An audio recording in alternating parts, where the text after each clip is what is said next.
A continuación, presentará la muestra el ingeniero Alejandro Gesino. Tras haber obtenido el título de PhD con honores de la Facultad de Ingeniería Eléctrica y Ciencias de la Computación de la Universidad de Kassel, Alemania, Alejandro se ha desempeñado como investigador en el Centro de Investigación alemán Fraunhofer Gesellschaft y luego continuó su carrera en los operadores de red eléctricos alemanes Amprion y TenneT. Además, su desempeño como codirector para ENTSO-E en Bruselas, la Red Europea de Administradores de Sistemas Eléctricos, en el Grupo de Trabajo Diseño de Mercados y Energía Renovable. Alejandro ha sido también profesor invitado de la Universidad Politécnica de Stralsund, Alemania, y docente de la Renewable Energies Academy en Berlín. Actualmente se desempeña como asesor para Argentina del Instituto Alemán Fraunhofer Gesellschaft. Invitamos, por favor, a subir al escenario al señor Gesino. Antes que nada, me permito agradecer al Colegio Goethe-Schule y a la Embajada por esta cordial y afectuosa invitación. Tuve la suerte de participar en una expo similar en Córdoba el año pasado, así que para mí es un gusto poder estar aquí. Muchas gracias. ¿Puedo utilizar esto? Hola. El motivo de esta presentación es simplemente tratar de hacer una revisión de qué se trata el Energiewende. Las definiciones que hemos escuchado recientemente son exactamente lo que estamos hablando en este punto. Y me gustaría empezar con que estamos hablando de una transformación sociocultural. No estamos hablando de ingeniería en principio, no estamos hablando de mejores molinos, paneles solares, autos eléctricos.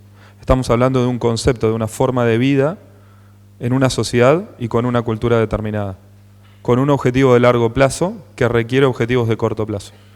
Esa es la definición inicial de la Energiewende. Eso es por lo cual Alemania lleva más de 40 años trabajando en el tema, y es cierto que Alemania ha invertido una gran cantidad de dinero, pero Alemania también ya ha visto sus beneficios del dinero público invertido en la Energiewende dentro de la sociedad alemana. Y es un poco el objetivo de mi presentación de hoy. Básicamente la principal idea mía de hoy era presentarles brevemente de qué se trató la Energiewende, qué hitos sucedieron desde los años 70.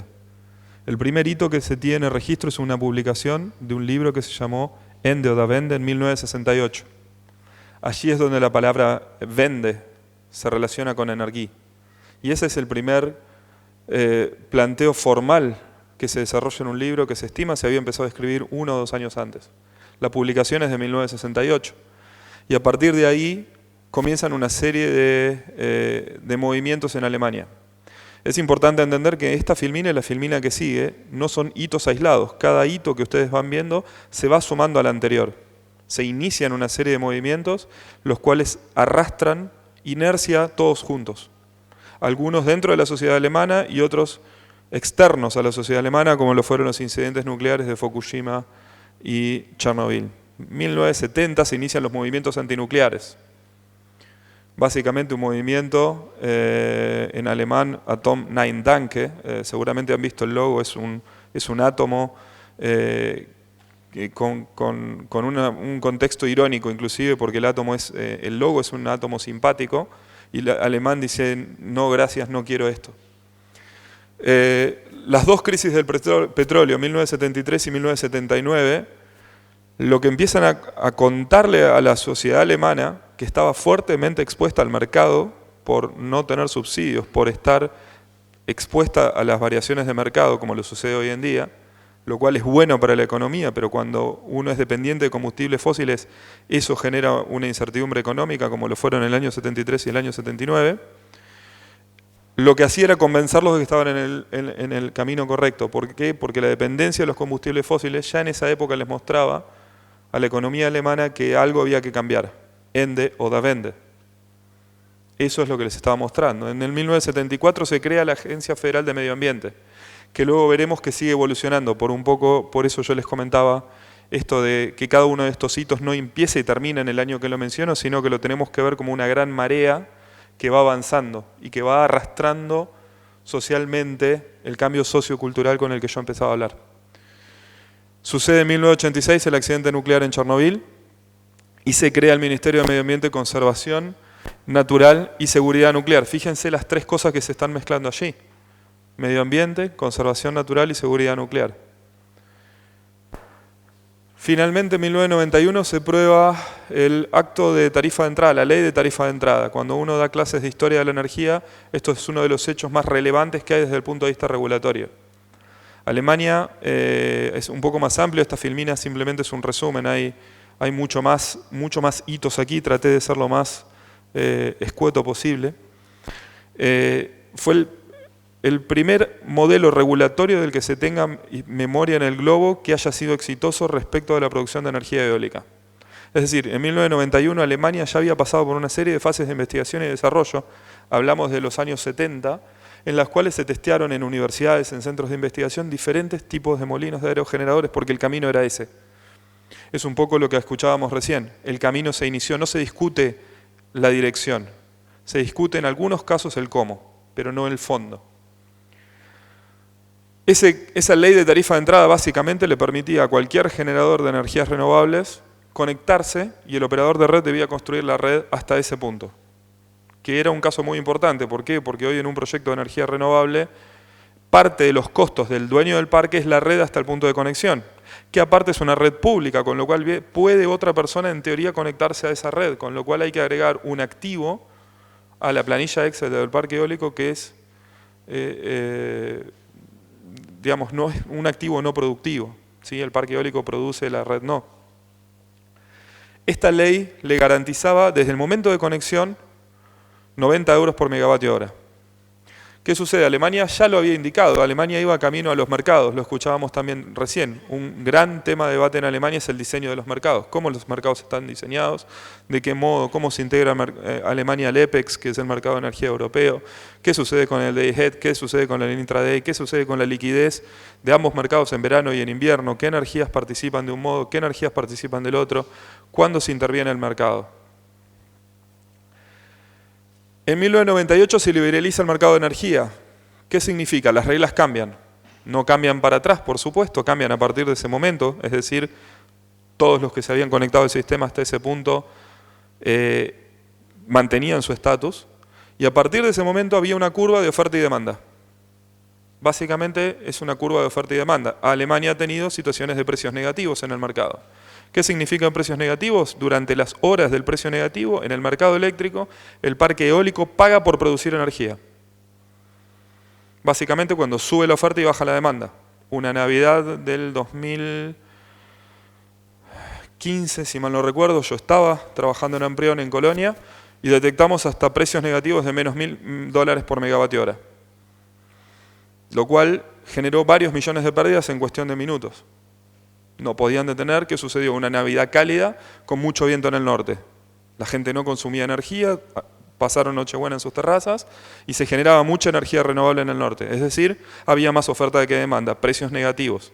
¿Qué es lo que indica el precio negativo? Le pide al parque eólico que no oferte más. No necesito esa energía.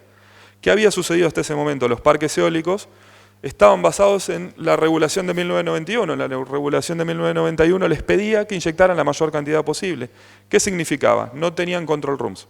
No necesitaban operar el parque, cortar el parque, ponerlo a funcionar. No necesitaban lo que se llama visibilidad y controlabilidad del sistema. A partir de esa situación, que fue esa Navidad, comenzaron a crearse control rooms en operación de energía renovable en Alemania. Finalmente se aprueba la ley de energías renovables, que básicamente le da un marco a todo esto. Pero nuevamente fijémonos qué sucede en el año 2000 y venimos hablando de 1968. No se cambió la dirección, tal vez sí se discutió el cómo, se discutió sobre los mercados, se discutió sobre la ley, se discutió sobre la EEG, pero no se discutió si apoyamos las energías renovables o volvemos al segmento nuclear. Se mantenía la forma de trabajo. A partir de ahora es lo que llamaríamos la historia moderna, un poco tal vez lo que uno pueda decir la historia conocida, la que tal vez hemos visto en los periódicos. ¿Por qué? Porque en muchos casos las variaciones del segmento de energía renovable de Alemania fueron motivo de notas en la prensa en todo el mundo. ¿Por qué? Porque están mirando uno de los países con mayor consumo de energía renovable per cápita del globo, si no el más grande. Tenemos que tener presente algo particularmente para la República Argentina. Alemania tiene aproximadamente 350.000 kilómetros cuadrados y la provincia de Buenos Aires tiene 310.000. De Tierra del Fuego a Salta estamos hablando de Portugal, la República Checa. Es decir, tenemos que tener en cuenta la dimensión de la que estamos hablando y la dispersión de población que hay entre unos y otros.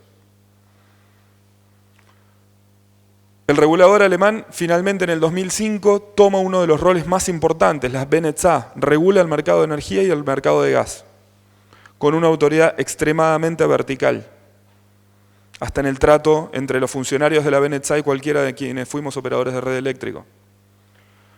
Se fijan las metas en el 2010, fíjense ustedes, estamos hablando de 1970. En 2010 alguien fija metas, ¿por qué? Porque ya estaban en condiciones de cumplirlas. En 1970 tal vez yo no estaba en condiciones de saber ni qué tecnología iba a fabricar y qué tecnología no iba a fabricar. Para ese momento ya habían quebrado Vestas en Dinamarca y Enercon en Alemania y ambos habían sido rescatados por diferentes tipos de situaciones que se habían dado. Vestas se había refugiado en el mercado americano, Enercon en el mercado alemán y por variaciones en la primera ley de tarifa de entrada, Enercon queda al borde de la quiebra. Al igual que Vestas le había sucedido tiempo atrás. Ambos habían tenido muchísimos golpes. Este camino tuvo idas y venidas en el cómo, no en el qué. Se actualizan luego, 2011 sucede el accidente nuclear de Fukushima, que entre otras cosas le trae a la doctora Merkel problemas en las elecciones en el estado de Bayern, porque unos meses atrás la doctora Merkel no había sido explícita si era a favor o no de la energía nuclear. Había una discusión en Alemania muy fuerte respecto de Francia, Areva, y Alemania Renovables. Entonces había un grupo, el opositor a Merkel, que básicamente la presionaba para que dijera una cosa u otra y la doctora Merkel no lo hace. Sucede Fukushima y pierden el estado de Bayern, el CDU, a manos del Partido Verde, en muy poco tiempo. Lo cual le muestra no solo al partido de CDU de la doctora Merkel, sino a todo el entorno político lo que puede pasar si un político toma una decisión equivocada o al menos no es lo suficientemente explícito, que es lo que interpretó el votante alemán en esa ocasión. Sucede inmediatamente el pedido a los operadores de red. En esa época yo lo viví esto, trabajaba en Colonia en el operador de red Amprion, en Brauweiler, y le piden a los 4 operadores de red que preparemos el modelo de simulación para la desconexión completa de toda la energía nuclear de Alemania. ¿Eso en qué periodo se podía hacer?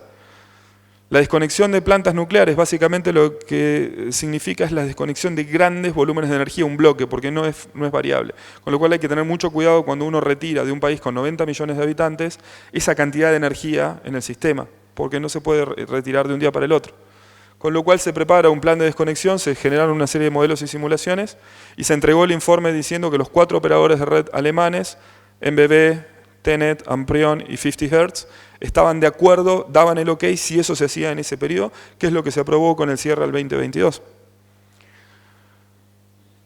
A partir de ahí se actualizan las metas en 2013. ¿Por qué? Porque Alemania estaba sobrecumpliendo la meta.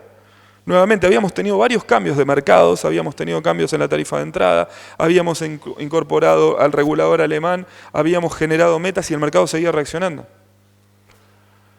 Y finalmente se realiza el Plan Nacional de Acción en Eficiencia Energética y lo que se permite la primera subasta de energía eólica y energía nuclear. ¿Por qué esto es importante? Porque esto es lo que a veces nosotros entendemos cuando alguien subasta desde el Estado, se dice que al inversor no le conviene. ¿Qué significa subastar? Desarrollo mi parque eólico, otra empresa desarrolla el suyo y ambos ofertamos. Y el Estado decide cuál comprar, pero los costos de desarrollo, casi 800, 600 mil dólares, no están garantizados que yo los recupere porque no sé si voy a tener mi contrato de compra de energía. ¿En qué momento lo hace esto Alemania y de qué manera? Desde el momento que tenía cierta base. Hoy Alemania está alrededor de los 110 gigavatios de energía renovable, prácticamente 50% solar, 50% eólico, descontando lo que es offshore. Entendamos que Alemania está en latitud norte, parecida a lo que sería Comodoro Rivadavia en latitud sur, y tiene 50.2 gigavatios de energía solar. Esos 50 gigavatios de energía solar, es decir, 50.000 megavatios de energía solar únicamente, el 97.3% es domiciliario, es decir, prácticamente todo tejado. No disponen de zonas como nosotros en Jujuy y Salta, donde una planta de 300, 400, 500 megavatios es viable. Ya para finalizar un poco de lo que hablaba el señor ministro respecto de las consecuencias. ¿Qué sucede cuando uno aplica la Energiewende? ¿Cuáles son los beneficios? Hablamos de la sustentabilidad. económica y medioambiental. No estamos hablando exclusivamente de la reducción de emisiones de dióxido de carbono.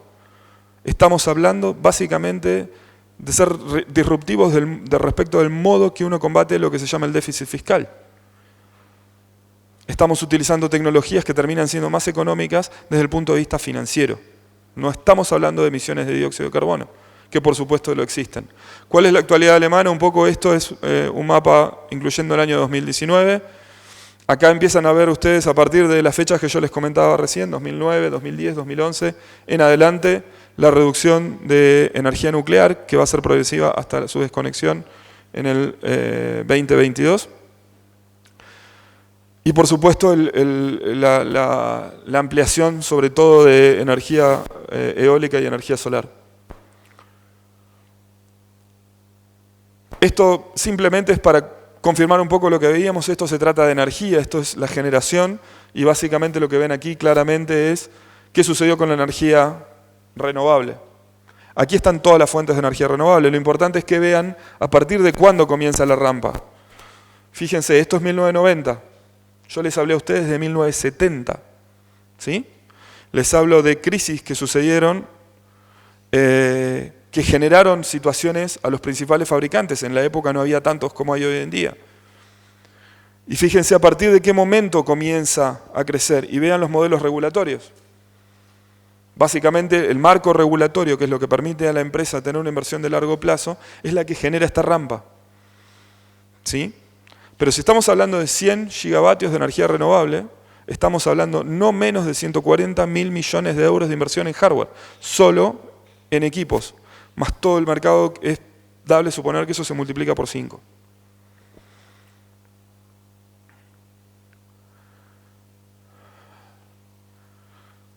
Esta es una filmina que me parece muy importante porque no tiene que ver con energía. Básicamente la curva a la que quiero llamar la atención es la curva del Producto Bruto Interno de un país. Olvidémonos del consumo de energía primario, las emisiones de gases de efecto invernadero o el consumo bruto de energía. Fíjense lo que pasa con el Producto Bruto Interno alemán. Y nuevamente fíjense el año. Y tengamos en mente un poco estas fechas que yo les trato de proponer que las pongamos en capas sobre esta filmina. Entonces cuando hablamos con un país que hoy tiene la situación fiscal que tiene, la situación deficitaria a nivel de Estado, y tiene en sus manos una energía que hoy, a valores de hoy de mercado, incluyendo la situación de hoy, está un 30 o un 40% a valores inferiores a la energía que estamos consumiendo. Esto es lo que debemos entender del ejemplo que nos permite hablar de la Energiewende. De nuevo, vuelvo a mi frase inicial, es un cambio sociocultural que nos permite desarrollar la industria y que nos permite desarrollarnos como sociedad.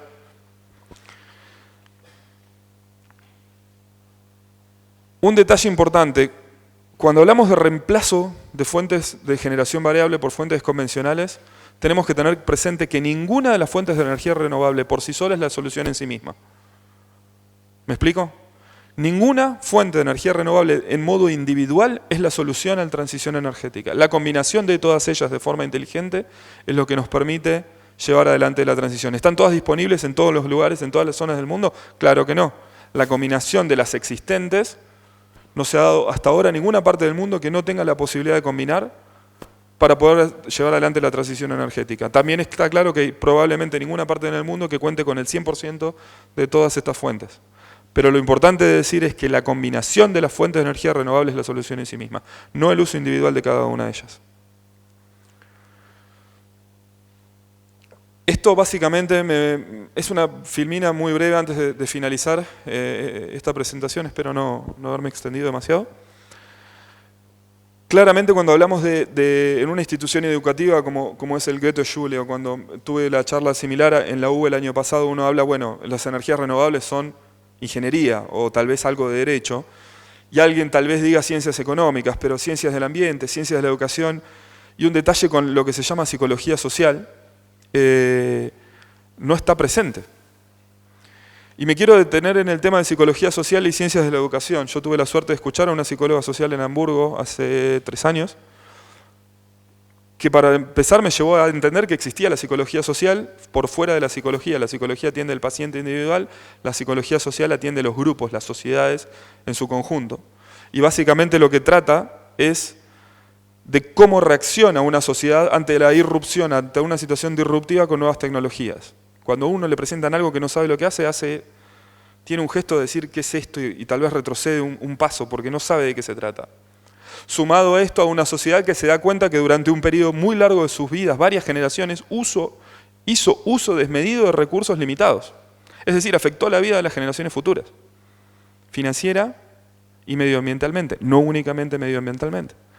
Con lo cual empieza a suceder que las energías renovables llaman la atención no solo de lo que diríamos típicamente los ingenieros, sino de un conjunto que termina moviendo en la sociedad desde emprendedores, startups, pequeñas y medianas y grandes industrias y empresas nacionales, multinacionales, universidades y centros de investigación. Todo esto es lo que se activa y todo esto es lo que genera esa curva virtuosa que yo les mostraba.